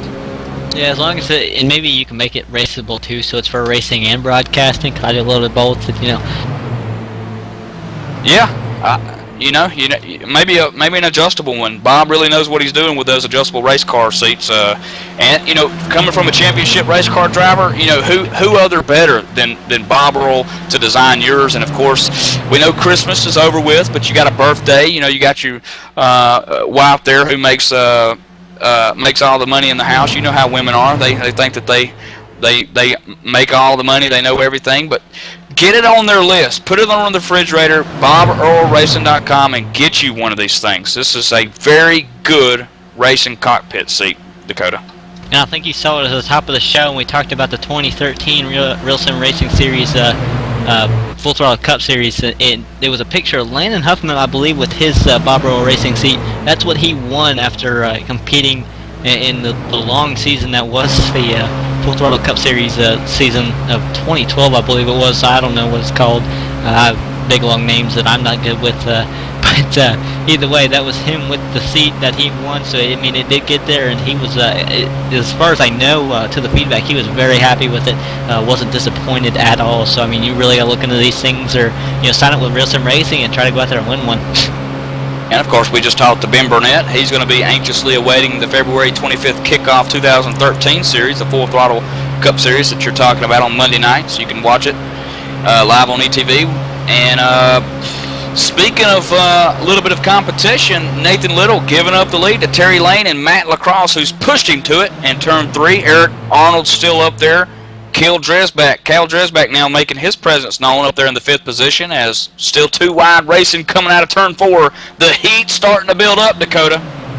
Lacrosse is the guy. I gotta say, I personally know this guy. I work with this guy on track, not at the Super Speedway, but I know this guy is the guy after watching him most of the race. He's been up front for a long time. I think he's learned a few things, and the way he pushed Terry Lane up there, I think he knows what he's doing. As he now dives underneath the 82 of Terry Lane to make the swap. And what I saw there was when they both cleared those leaders, it looked like he kind of made contact with the rear end of the 82 machine of Terry Lane, just kind of in the wrong way. Caught his bumper, but saved it.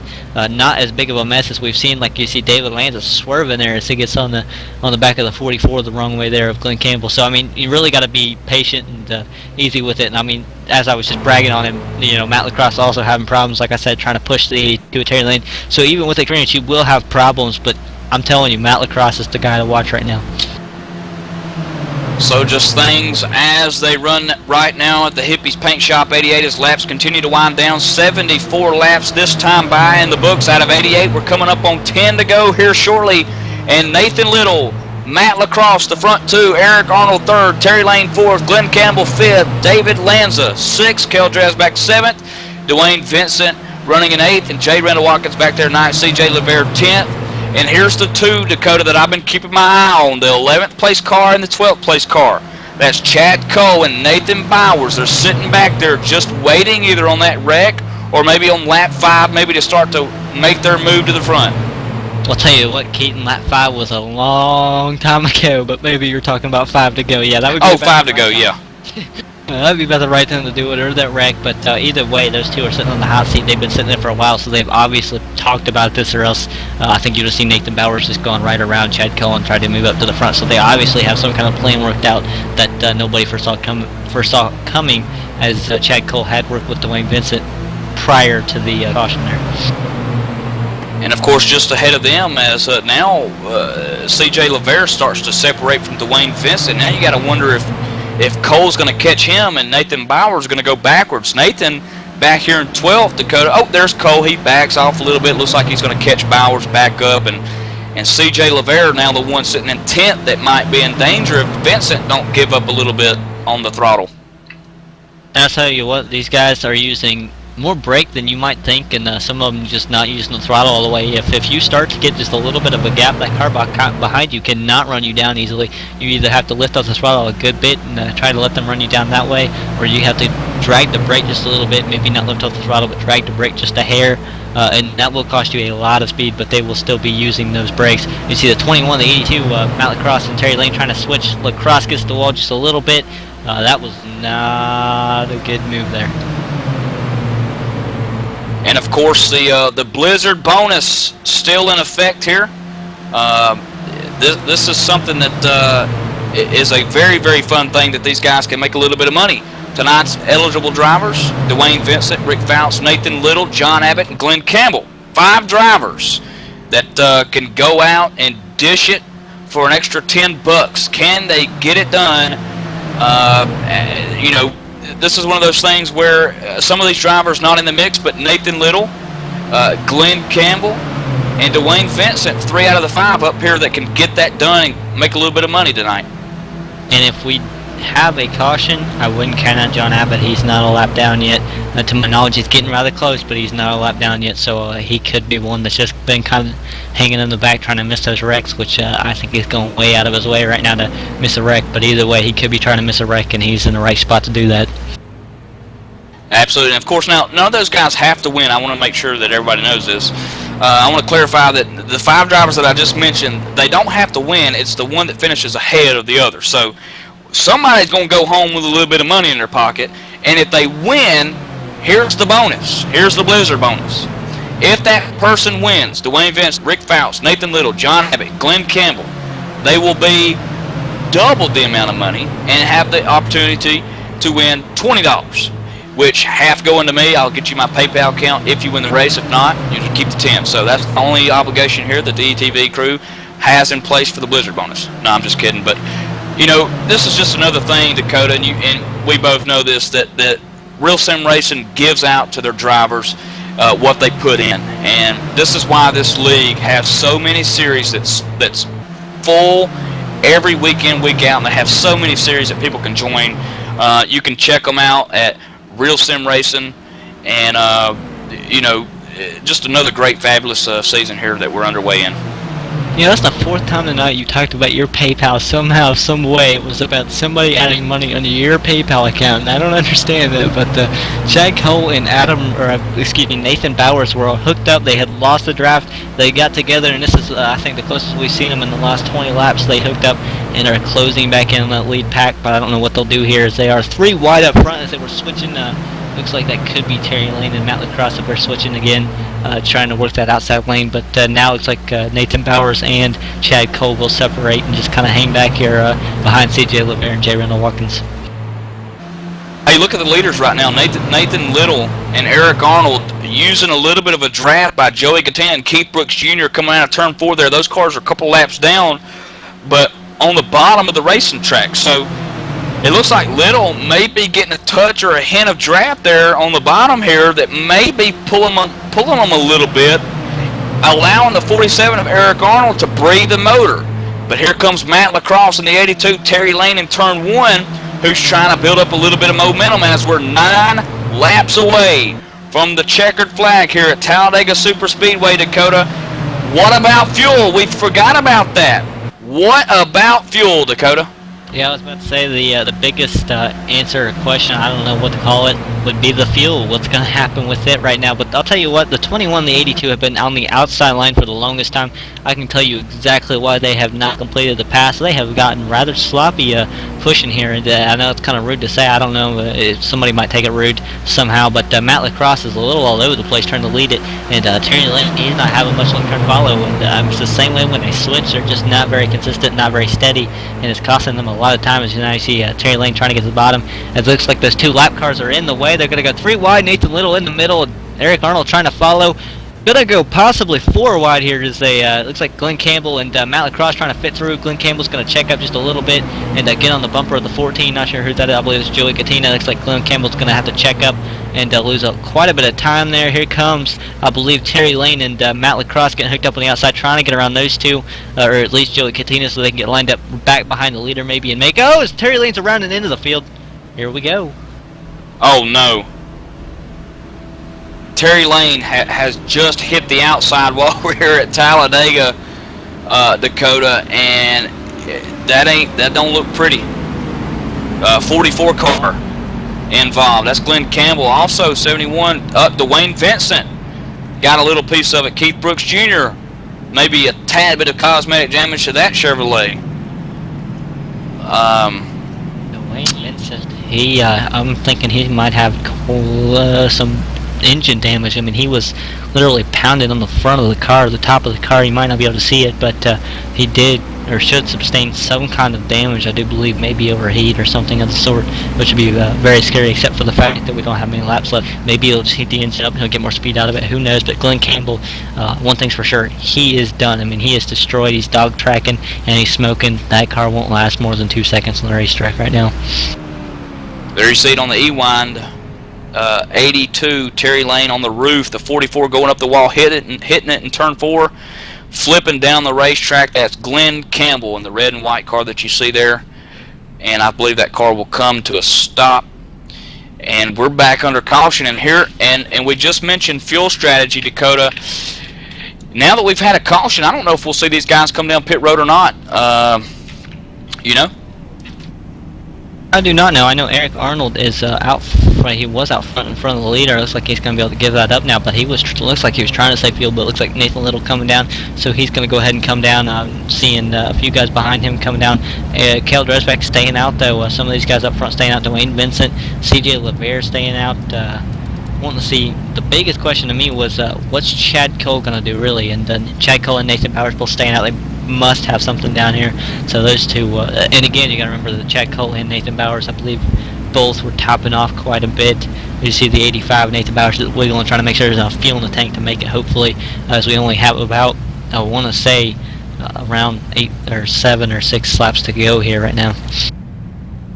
And of course, Chad Cole is your leader, and the points, how they're shaping up right now. This is race number 6, so after tonight, there'll be 4 to go. And Chad Cole got a comfortable lead on John Abbott, who sits second, 24 points back. And Dwayne Vincent is the closest man that that can gain anything tonight, and he's sitting third on the racetrack. Not entirely too sure about the condition of that race car, Dakota. Gonna try to get Dwayne Vincent in here to ask him about fuel and to ask him about that car, because Dwayne Vincent's sitting on that spot where he's got to finish good. 50 points back, 4 to go, Dakota. You know, it's going to come down to the wire. And of course, and it's gonna be rather excited to the finish. I don't know exactly what you just said. I was working on the radio there, but we do have Dwayne Vincent on the radio, just like you request. I'm gonna go ahead and let you take it here. Hey Dwayne, just want to ask you, man.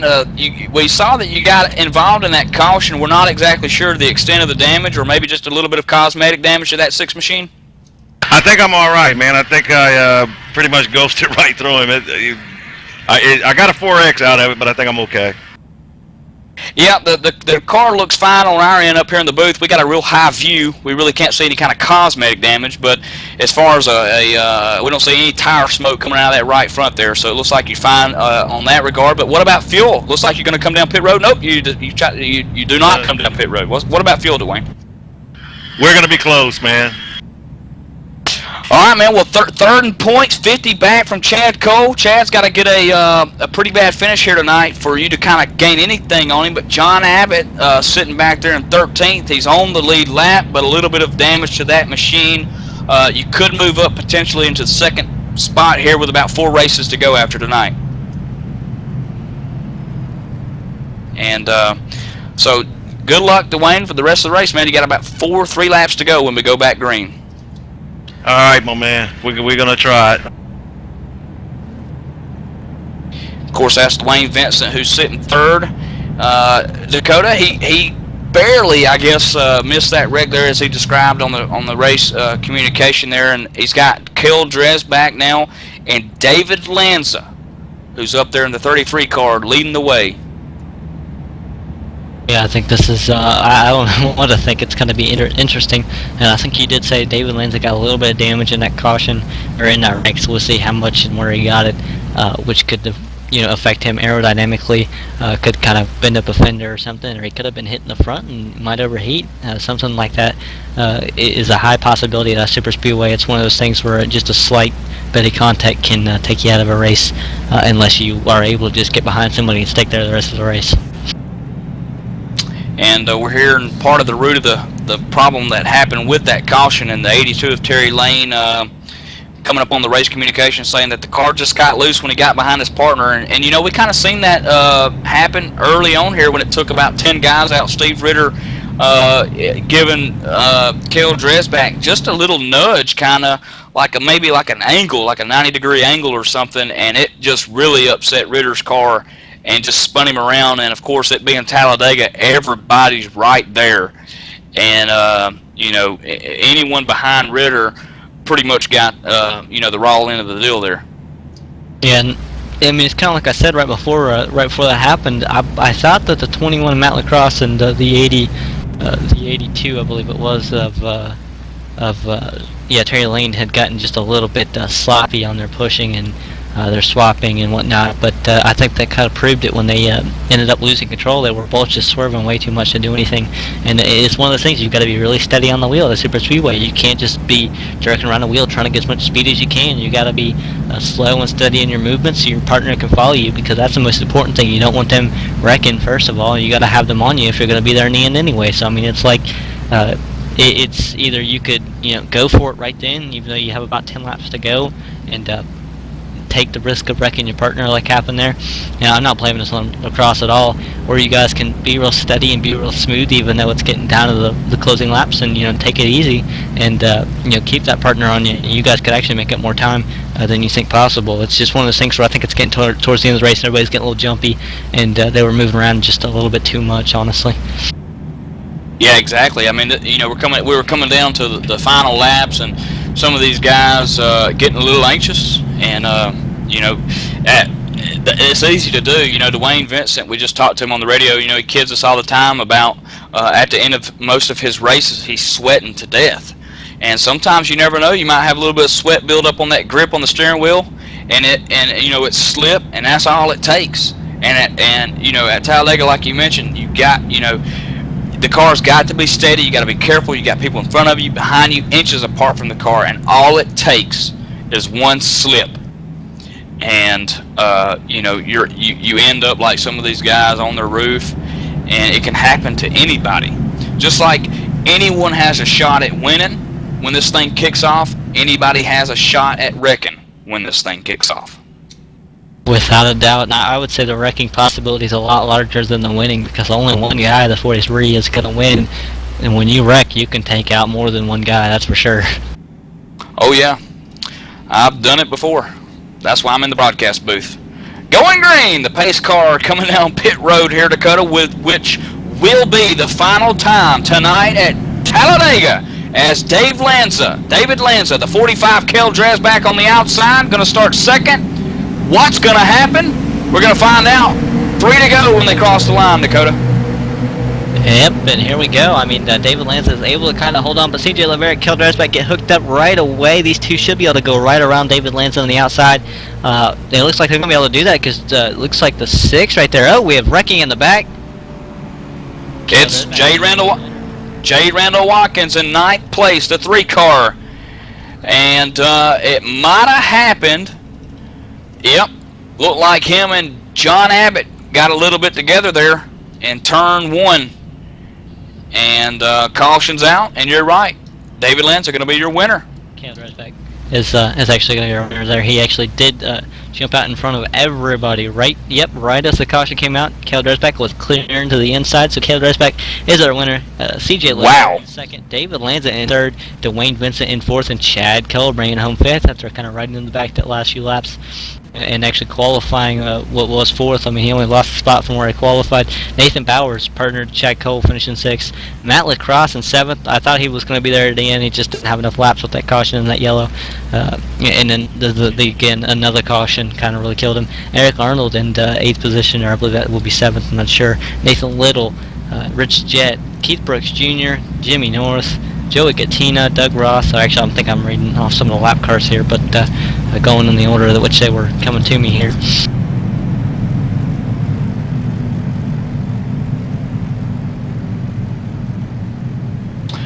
All right, and of course that was unofficially the leaderboard there, but in layman's terms, official, if you will, because this one will end under caution. And Kel Dresbach getting it done. And when we return, this one should be over. Kel Dresbach going to put that car in victory lane. CJ Lavera getting a podium finish, as well as the 33 car David Lanza getting a solid top 3 here tonight. But when we return, hopefully we'll have all 3 guys in the booth to talk to them about their good, strong finishes here tonight. You're watching ETV Live on ePlay.net. We'll see you in a minute.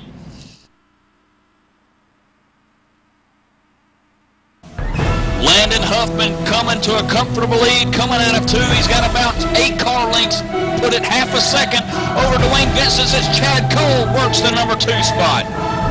Time is running out. Vincent's got it. Cole wants it to go off. Chevrolet puts the bumper to the 13 of Vincent. Vincent not backing down. He's in second. You know, and we got 1 car on the bottom of the 10 car.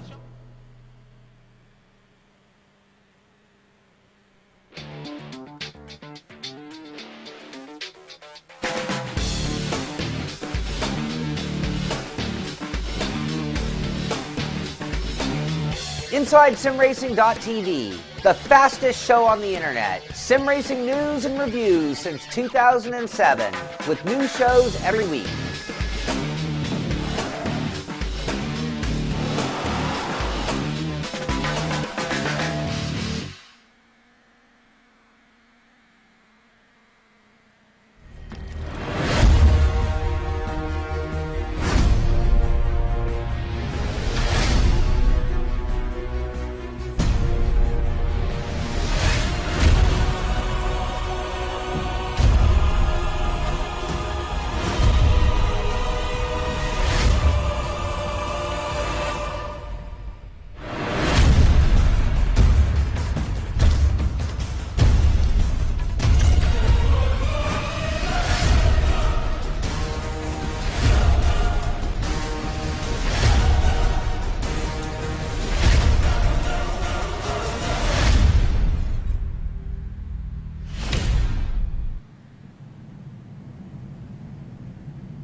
Welcome back to ETV's live coverage, which has now ended at Talladega Superspeedway in the Real Sim Racing Icebreaker Winter Series, where the man out front tonight, Kel Dresbach, getting it done, CJ Lavera finishing second, and David Lanza coming home in a solid third. This is the final lap. They're coming out of turn 4.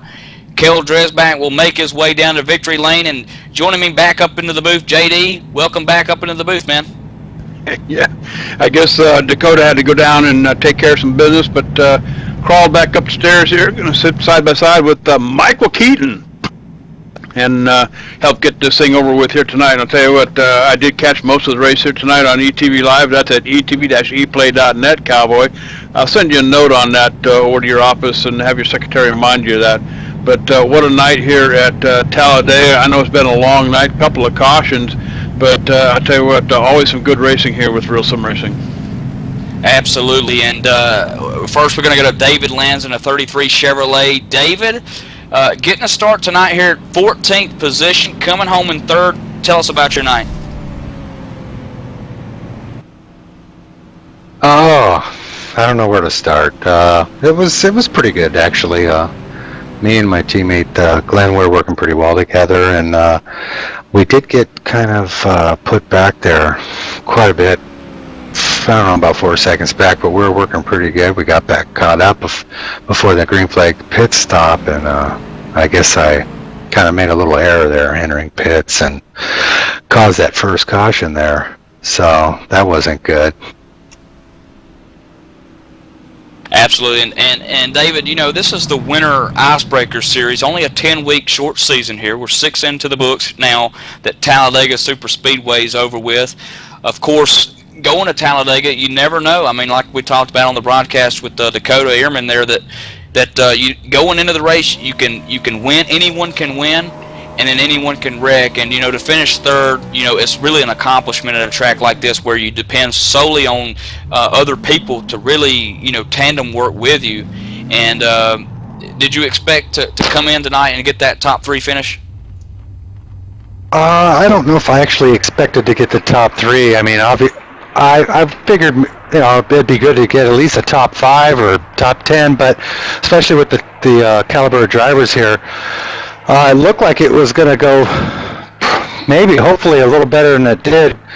But my teammate there, he got involved with the 82, and then that gave me some damage, and I think that probably even made it a little worse on that restart there. I think I was a little slow, and I probably held up the 6. He probably could have had a better run if he was in front of me, but I think that helped Kel, him and CJ, to get a good run on me, because she wasn't up to speed.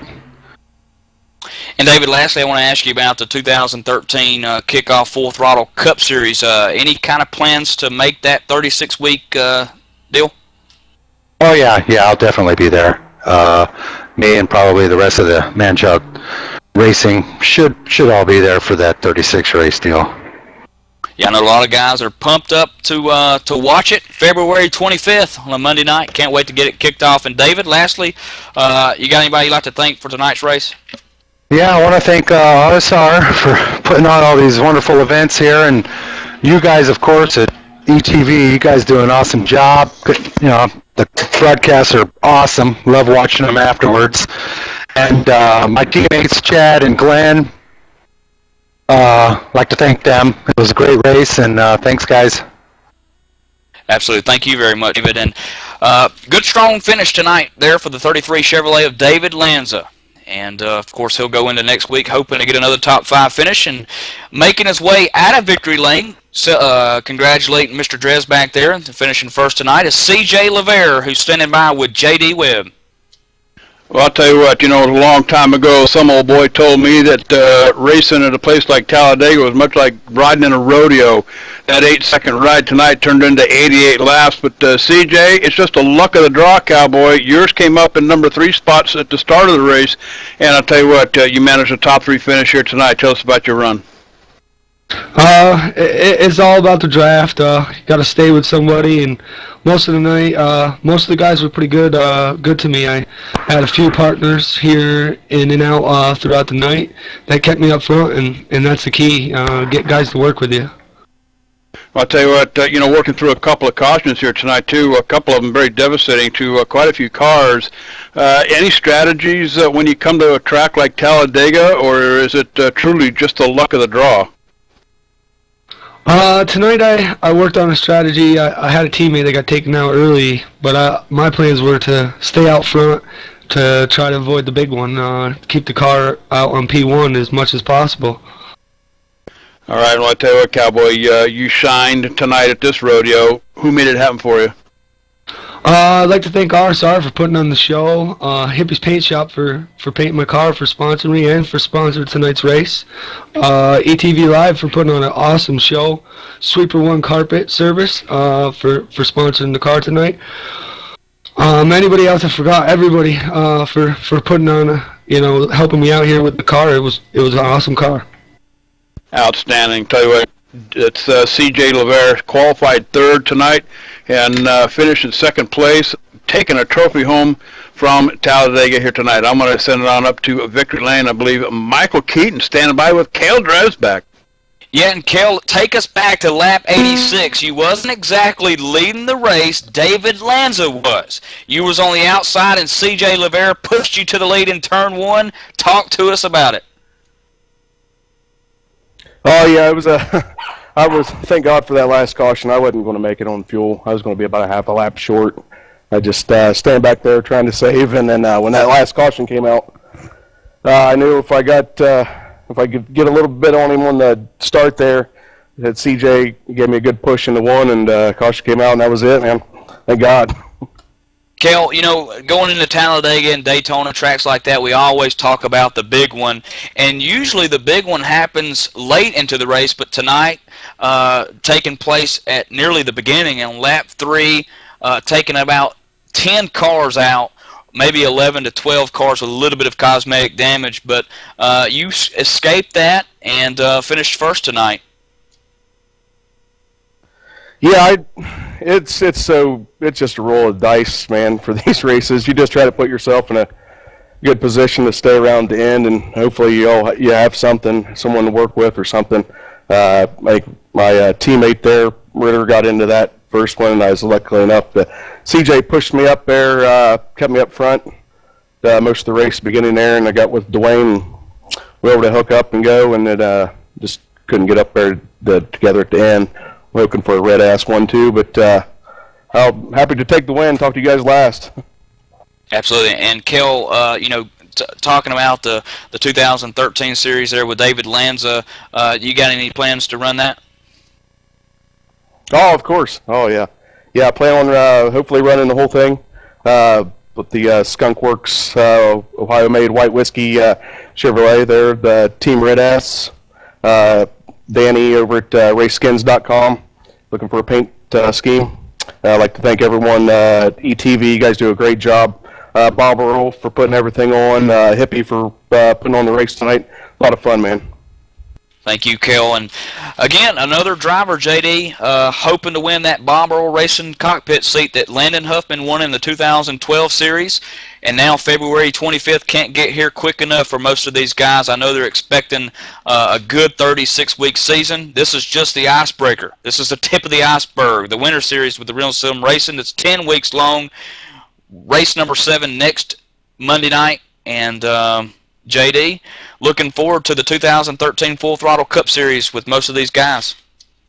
Well, I'll tell you what, there's a lot of racing coming your way on ETV Live. 5-day lineup, Monday through Friday. If you can't get your fill of online simulation racing broadcasting right here on ETV Live, you got a problem. So I'll tell you what, fill your coolers, get a comfortable chair, and get ready as the 2013 season busts loose on February 25th with Real Sim Racing's live coverage from Daytona, the Full Throttle Cup Series, sponsored by Bob Earl Racing, Mike. And then, of course, on Tuesday night, the ETV Live Team Series, Jerry Wolf back in the saddle again, sponsored by HD Radio Network.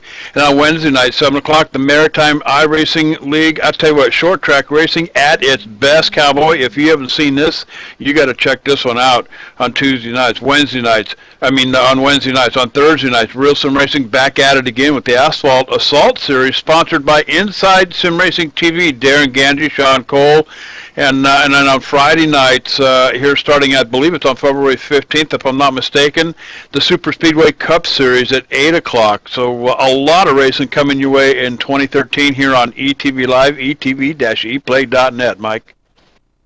Absolutely, and another good race in the books at Talladega with the Real Sim Racing Winter Series Icebreaker, part of the rendition of the mini leagues that the RSR has. And for me, Michael Keaton up in the booth, J.D. Webb, who filled in a little bit for us tonight, John Westling down there pushing every button you can think of, and Dakota Ehrman. Almost slipped my mind there. Dakota Ehrman and all the boys at ETV crew who make it happen behind the scenes. We'll see you next week.